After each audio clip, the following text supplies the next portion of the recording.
Welcome to the Finding the Magic podcast, where books come alive. I'm Tricia Copeland, a fiction author and host of this show. If you love books, finding great reads, and hearing about the story behind the story directly from the authors, this is the place for you. Whether you like fantasy, science fiction, dystopian, or romance titles, I think you'll find something to love in my playlist. Listen in to discover something magical about a book or two today. Welcome, Edward. Thank you. Today, we welcome Edward Willett. He is the editor of Shaper of Worlds, Volume 5, and also a sci-fi and fantasy author himself. We're so excited to have you here. You're talking about Shapers of Worlds first, and then maybe a little bit about your books too. Jump in and tell us about this anthology. Well, I have my own podcast, which is called The Worldshapers. It started in 2018. At the time, I had a book out called Worldshaper, so it all kind of tied together. And I knew a lot of science fiction fantasy authors from being in the field for a long time, and I was able to get some big names on the podcast. And so it was started in 2018. It was going along well, and then also in 2018, I started a publishing company, Shadowpaw Press, and I was at the annual meeting of Sask Books, which is the Saskatchewan Publishers Association. I'm currently vice president. I wasn't at the time. And they had a special presentation from a publisher in Winnipeg who had kickstarted an anthology quite successfully. And I thought, hey, I know some authors. So I thought, well, how would I approach that? And it took me a while. There was a big learning curve to climb as to how to run a Kickstarter and all of that. But in 2020, I guess, is when I finally got around to the Kickstarter. What I did was ask everybody who was a guest of the podcast during the first year if they would like to contribute to this anthology. And I got 18 yeses, and there were 9 reprints and 9 original stories in that first anthology. And I decided, okay, I'll try this. I did a Kickstarter. It succeeded, even though it was March 2020, and there were a few other things happening in the world in March of 2020. I can't really remember what was going on then, but it was very weird. But yeah, so it succeeded, and I thought, well, that was nice, and so I continued to do it up through the 5th year. And the podcast is still going, but it's kind of changed focus. It used to be very only science fiction and fantasy, and now I talk to other authors as well. And I just decided that this was a good place to stop the series. 5 books is a nice, it's not a round number, but you know what I mean. It's a nice complete number for something. And so I successfully kickstarted this one about a year ago, and it just came out last month. So look, and I have it right here. There it is, Shapers of Worlds, Volume 5. The art is amazing on the cover too. So yeah, that's a Tithi Luathong is the artist's name, and I don't even know if it's a he or a she. It's I don't even know where he's from, or she, whichever. Um, it's a Shutterstock image, so I found it on Shutterstock. But these great generic science fiction fantasy images I've used now on all of these anthologies, so it has a consistent look. Because there's no theme to the anthology, so there's no image that covers every story that's in the book. There's everything from science fiction to fantasy to young adult. So you need something that's kind of generic, but at the same time gets that sense of mystery and the fantastic. So that's interesting that you have so it's not only sci-fi fantasy focused. It's all science fiction fantasy, but it's sometimes there's stories for that would be classified as YA, but they're still science fiction fantasy. Okay, science fiction fantasy, but spanning from YA to adult. Neat. Well, and I have to say, you say about how to set up Kickstarter. Well, how to set up running an anthology is a huge thing. In addition to, I think maybe more so than the Kickstarter. I suppose. But I've been working as a writer. I hadn't edited any anthologies before this one. So that was kind of new as well, working with this group of authors. And, I'm working with, I had to deal with agents in a few cases. Some of these people are international bestsellers. So I had to come up with a high quality contract for everybody. And so, yeah, I guess there was some work in there as well. Yeah, because I've been in several different anthologies, and all of them are run not completely different, but a little bit different. Like the last one, it was very much more structured, like 3 people read your story plus 2 editors. And yeah, it was a whole other level that I'd done before in an anthology. So it was a little bit different. Yeah, I've been in a few, especially there's a company in the States called Zombies Need Brains, LLC. And the guy behind that, Joshua Palmatier, shares a publisher with me. We've both been published by DAW Books in New York, and I've met him a few times. And he's very successfully kickstarted many anthologies. They are all very tightly focused, though. So I've been on that side of things as well. And I know that mine is different. Some people have pointed out that it is because it's so diverse in the types of stories that are in it, it is unusual. Most anthologies have a tight theme. Like I was in one, it was called, what was it called? Anyway, it was about if the ancient deities, what they would be doing in today's world if they were still around. And I wrote a story about the ancient Babylonian goddess of beer and how she's running a brew pub. So, so it was that kind of thing. Whereas this one, there is absolutely no theme except that all these people were guests of my podcast, and that's why you get horror and humor and near future and far future and sword and sorcery and ghost stories and everything you can think of. That sounds like a lot of fun. Yeah, because some of them are, they give you a prompt, or like I wrote in a healing themed one. But at least you didn't try for like dystopian in 2020. That would have been a little Now, there are some dystopian. In fact, my own are probably dystopian in a couple of cases, but no, there was no kind of prompt at all. It was literally, and so I've had a different metaphor for each book. When I write the introduction, I've compared it to Cabinet of Curiosities, the old version of museums where one person would collect oddities and put them in a room and his guests would ooh and ah over them. I can't remember if it was this one or the last one. The metaphor is a potluck. Everybody brings their favorite dish and it creates a satisfying meal, even though everything is different, because it's very much that kind of thing. It's a author's showcase as opposed to a themed anthology. Okay. Yeah, a lot of fun. And you edited all the stories? I did every single one. I read every word, and there's nobody else in Shadowpaw Press except me and the cat, and he's very little help. So his picture's on every book, but he's no help whatsoever. Yeah, so I edited all the stories and got back to everybody and went through all that process. It was a large undertaking for sure. Yeah, it sounds like it. So how did you start Shadowpaw Press? Well, back in 2018, I had two books.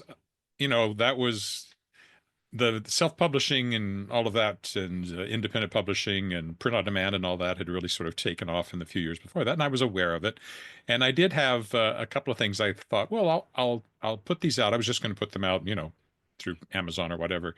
One was a collection of my own short fiction. I don't write a lot of short. I've written more actually in the past few years, but I hadn't written a lot of short fiction. But I finally had enough. I thought I could put a collection together.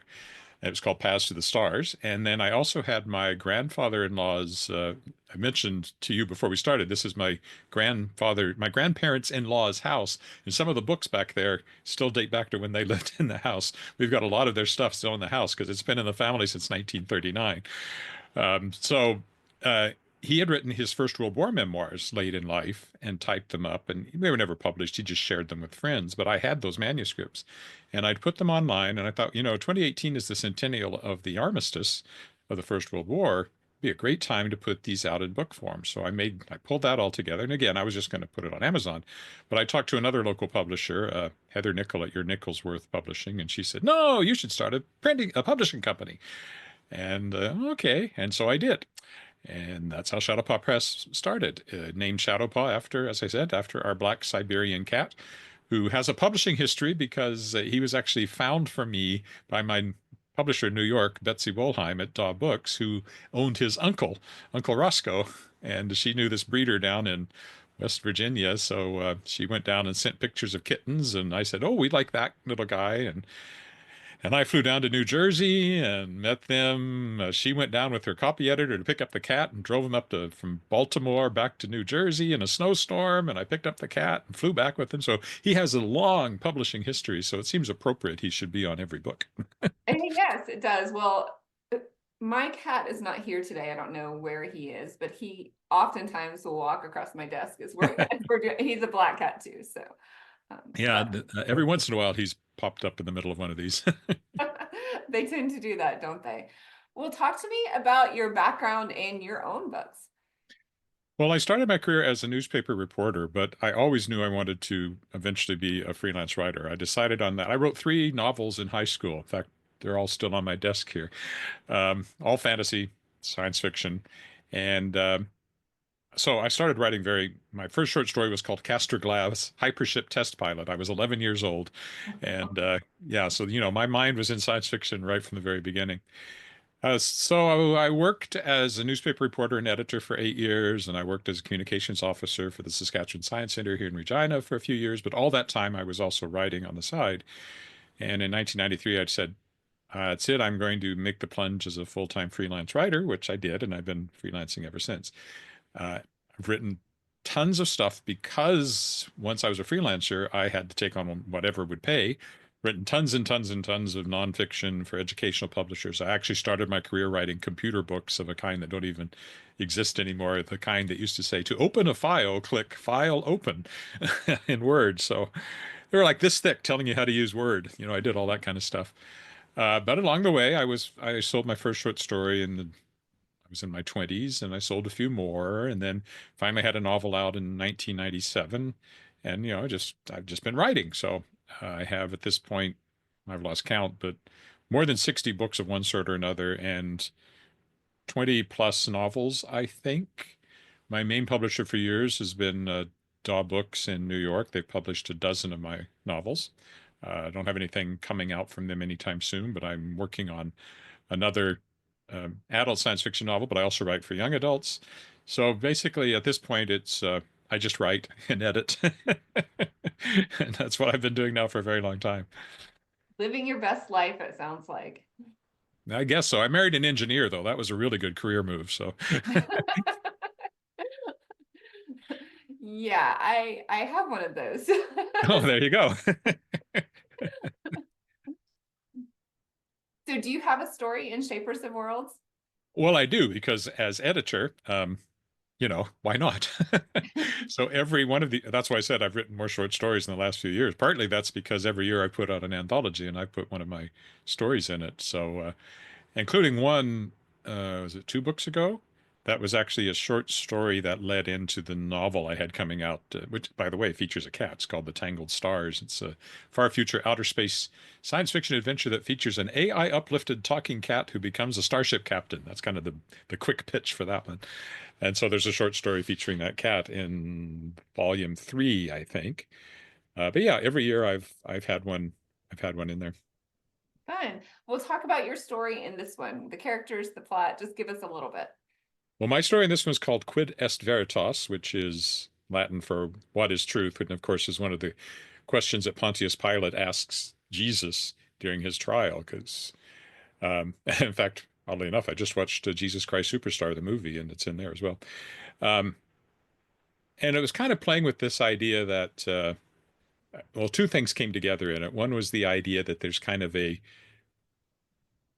an imposed truth on people. These are the things that you are supposed to believe, and you get hammered with this all the time. These things are supposed to, and if you go against that, sometimes you can get in trouble. There's a number of examples in recent times. And I thought I combined that with the idea of the Neuralink implant, where you have an implant into your brain that gives you a direct access to a computer. And in my world, there's basically a ministry of truth, and everybody has one of these chips. And the day's truth is sent out by the government every day, telling you what you will believe.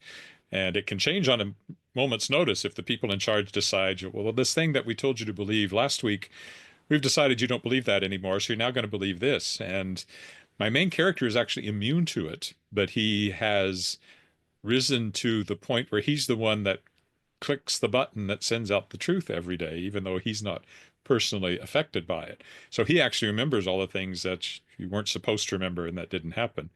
And then a new employee shows up in his office, and it turns out, as they become romantically involved, but then she reveals that in fact she's part of a group of people who are immune, and they have a virus they can send out through this Neuralink, which will break this monopoly on the truth that the government has through this implant. And yeah, so that's the setup. And I guess I shouldn't say how it ends, but that's how. No, don't give away too much. Well, so I'm guessing he doesn't tell anybody that he's immune, or they wouldn't have put him in charge of this, because if No, you're in no, charge of this, you should he's probably believe it, right? he has learned how to disguise this fact over the years.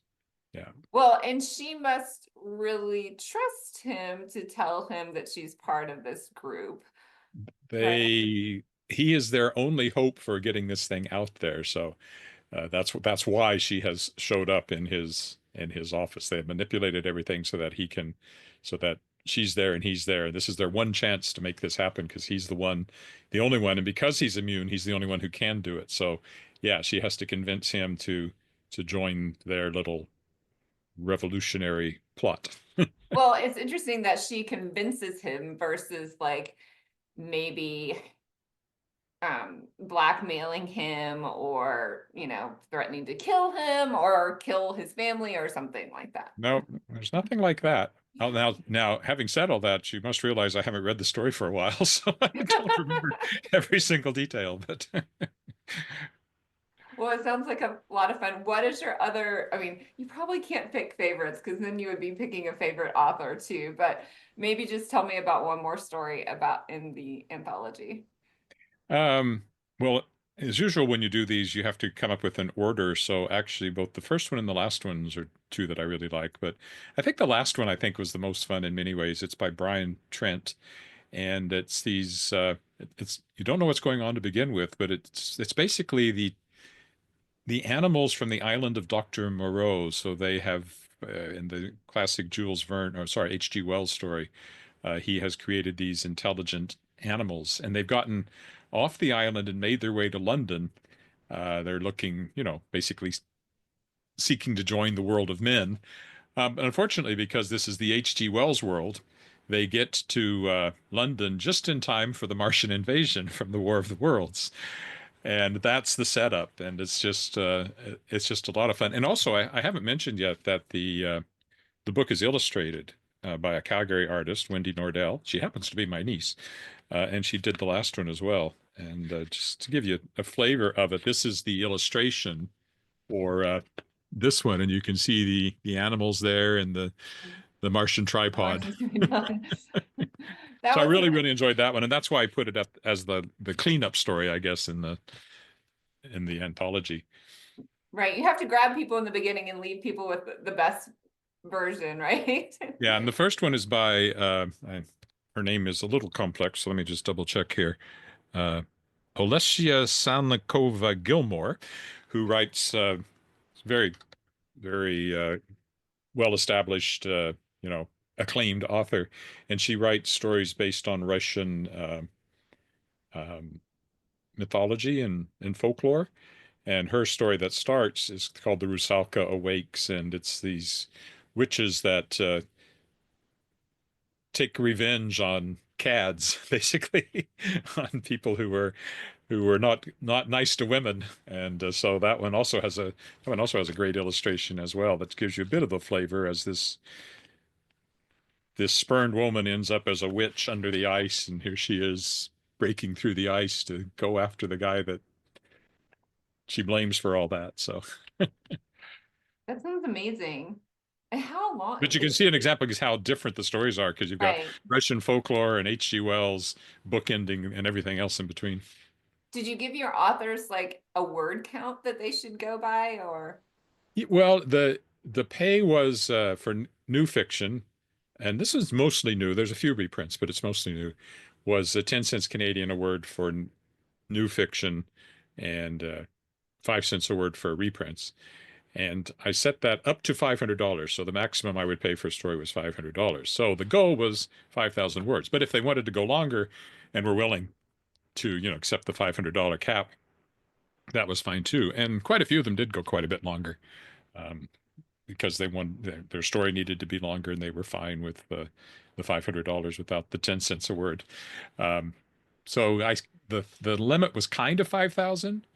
But I didn't care if they went longer. A few went shorter, which was nice because otherwise the book might get unwieldily thick. If everybody did a 10,000 word story with 23 authors, that would have been a problem. But yeah, that would have been a problem. You couldn't have gotten that down to a 99-cent sale if you needed to. Yeah, it came out as you can see. It's a good solid book, but not massive. I think I did perhaps shrink the font size a little from previous books just to keep it down to a more reasonable length. Because it was, I think this may be the longest, although the last one was pretty long too. Well, that's, I mean, and I told you, I think I told you my husband is an engineer and he won't read anything that takes him more than 15 minutes to read. So he started really liking these anthologies because he can get one and then just read a story in 15 minutes and put it down and be fine. So, well, that is the advantage of short fiction. And, certainly from the era when I started reading science fiction fantasy, short fiction was my gateway in. In fact, I still have some anthologies back there that date back to when I was a kid. Um, and this every story was different, or it would be a collection. So I think of the Isaac Asimov robot stories. Certainly, they all were short stories to begin with. I, Robot was a collection of short fiction. So short fiction has often been it still thrives in science fiction and fantasy, where it's not as much as it used to be in some of the other genres, I think. yeah, that's true. I haven't thought about that, but yeah, all the anthologies I've written in have been fantasy or sci-fi. It's still a thing, and it's still a thing in this genre. Yeah, well, that's good for you, right? Yeah. So tell me what's next on the horizon for you. Well, as I said, I'm writing a novel right now. It's called The Fifth Magic, and I have a publisher that's interested in it, but they'd like me to finish the book. Go figure. So once that's finished, I'll be submitting it. I also have coming out in June a middle grade fantasy novel called Fireboy. One of the advantages of having my own publishing company, which has proper distribution through Lit Distco, one of Canada's main distribution networks, and I'm a member of Literary Press Group and Association of Canadian Publishers and all that. I can actually put out up to 25% of the material that I put out through Shadowpaw Press can actually be my own books, or somebody that's closely connected to the company, which in this case is me, because Shadowpaw's not writing anything. So the Fireboy is a young adult fantasy I'll be putting out, and it was at a publisher that seemed interested in it, but in the time that they sat on it, I actually created my own publishing company with Canadian distribution. In the same amount of time, they were just sitting there going, "Oh, we'll get back to you. You're in the queue." And so I finally said, "I'm taking it back. I'm putting it out myself." And it's a modern day fantasy. It involves set in a town in Alberta in the foothills, and a fictional town called Limberpine.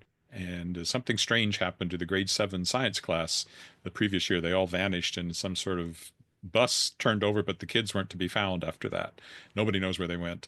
Well, it turns out that there's something magical behind all that. And the one kid who was sick the day of the trip and didn't go, and the one kid who was in the back of the bus and was found unconscious but has no idea what happened, have to team up to find out what happened and save their missing classmates from magical enslavement. That's not giving too much away. And it has an elemental theme. That's why it's called Fireboy. Oh, neat. So that's Well, my yeah, next one. because well, also you don't want it to happen again, right? Yeah. You don't want next year's 7th grade class going missing too. Yeah, it's kind of a downer for the whole town that year. Yes, that would be quite a tragedy. I will say they get everybody back though, so hey. Oh, good. No, yeah, no tragic ends for the 7th graders. No. Probably YA fantasy wouldn't support that as much. Well, my first version of it, my agent at the time said, "Oh, you really want it to be darker and grittier." So I said, "Okay, I killed some of the kids." And then when I had it at this publisher that was interested in it, they said, "We need you to tone that back. We don't want that." So I said, "Okay, that's fine." Because my first inclination actually wasn't to go that dark. That was something my agent suggested. And then in the end, he didn't take the book. So Interesting. Yeah, because it's funny because I think about that reading things with my kids, like, oh, that seems pretty dark. But then when I think about like in 4th grade, you start reading things from the Holocaust and history pieces like this where a lot of people died and yeah. at least in the United States, that's when we started reading it. And you know, I will just Well, my daughter was Anne Frank and all of those yeah. like My Fault in daughter Our was 10 or Stars. something, and she's reading The Hunger Games with all these teenagers slaughtering each other. So, Right. so Yes. I probably could have gone darker than I ended up doing. Well, it's still dark enough. There's still some nasty stuff in there, but Well, yeah, I at mean, the you same can't time, it have has a sense of nothing bad humor. happen Yeah. or your heroes don't have anything to fix, right? But it's also a very funny book, I think. So it's all told in first person. So I channeled my inner 13-year-old girl to write it. And hopefully your daughter read it for you and was like, Dad, you got it wrong or you got it right. No, actually, she's not big on reading my stuff. The only stuff of mine she's read is stuff I read out loud to her. So I don't know why. I think she's afraid she won't like it and then she wouldn't be able to tell me. So I get that too. Yeah. Well, tell us where we can find Shapers of Worlds as well as all of your books. Well, everything is available widely, so you can find it in any online bookstore you go looking, you'll find them. The website is shadowpawpress.com. In addition to my own book, I have 3 more original titles and 3 reprints still coming out this year. So I did 20 books last year. I'm trying to cut down. I managed to cut down to what, 10? Next year, I'd like to be more like 4 to 6, or maybe just 4 would be ideal. But anyway, so you can find everything at shadowpawpress.com. You can sign up for the Shadowpaw Press newsletter there, and you'll get notified whenever there's new releases. So Amazon, Indigo, wherever you'd like to find, you can order it through any bookstore or potentially find it in a bookstore, and anywhere online. Fun. All of them. Well, and so is Shadowpaw also focused on science fiction and fantasy, or do you accept any genres? It has become quite eclectic. My last 2 releases were literary short fiction collections. Hello by David Carpenter, award-winning, acclaimed literary writer here in Saskatchewan, and another one by Dwayne Brenna, who's similar. I had 2 poetry books last year, so I've done some poetry. I've done some nonfiction. My next book, which comes out in May, is called, the next Shadowpaw Press title is called Cupboard Love, a Dictionary of Culinary Curiosities, which is just what it sounds like. It's a dictionary of culinary terms with a very strong sense of humor. And it was originally published in 1996 and was up for a Julia Child Cookbook Award the year it came out, and had like glowing reviews in the Atlantic and Globe and Mail and places like that. And there was a new edition in the early 2000s, but it hasn't been in print for 20 years. And it's a timeless kind of book. So the writer of it, I published his YA science fiction novel last year called The Headmasters. So that was the connection there. So that's my next book. So it's very eclectic what I'm putting out. Coming up, I have another literary short fiction collection, a reprint, an original short fiction collection, another poetry book, a science fiction, near future science fiction novel, and my Fireboy, and a YA fantasy, and that's all. So it's very eclectic. Well, fun. Yeah, and I'm just wondering if you sleep at all. Yeah, actually. I always feel like I'm kind of lazy and I'm not doing as much as I could, but then people say you managed to do a lot, and I guess so. Yeah, 20 books in a year. I think that it might be just a lot, just a little. I also feel that it'd be better if I had somebody else, because I miss opportunities for promotion and stuff like that, because it's this constant fire hose of stuff coming at me through email and everything else. But I keep plugging away and making things happen. So well, yeah, when you wear all the hats, right? Yeah, every single one of them. Well, thank you so much for being here, Edward. I hope you'll come back when you release another book. Again, Edward Willett, he is the editor of Shapers of Worlds Volume 5, as well as runs Shadowpaw Press, and has many of his own titles as well. Thank you. Thank you. Thank you so much. I'll talk to you soon. Bye. Okay, bye. I hope you enjoyed this episode of the Finding the Magic podcast. I'm your host, author and podcaster Tricia Copeland, and I love getting behind the scenes. If you like the podcast, make sure to subscribe and stop in each week to discover new authors and books. Thanks for listening, and until next time, keep finding the magic.